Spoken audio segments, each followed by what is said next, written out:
When I made over our living room, I was missing a very important piece. I needed it to coordinate with the sideboard and came up with this super easy, high quality DIY coffee table. I started out by building the base frame and I had to work around the measurements of the existing doors that I was using, and then I got a drawer insert for the inside.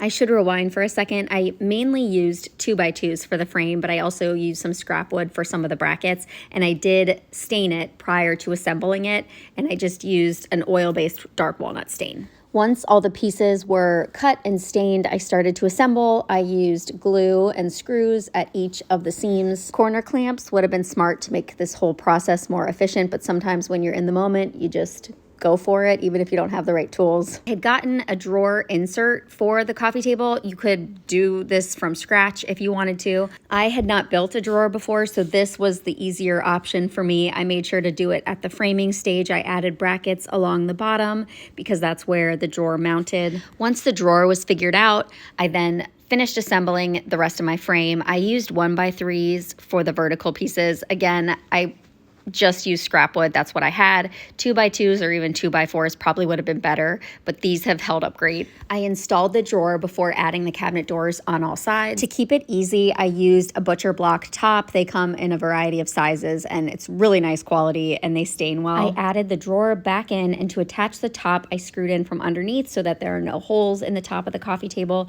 Pilot holes, always recommend.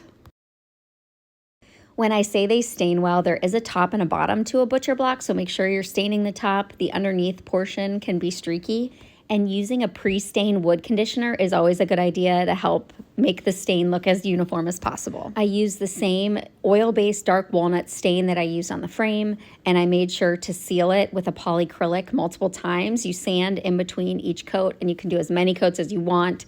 I knew that this would be getting a lot of use, so I did 4 coats. Then it was time for the best part, adding those cabinet doors. I used plenty of glue. I screwed into the doors from the inside of the table, so again, no holes on the outside. This was my only regret. I do kind of wish I had done the drawer insert myself, because then I could have made the sides a lot taller and given me more surface area to attach the cabinet door to the front of the drawer front, but it's been working great.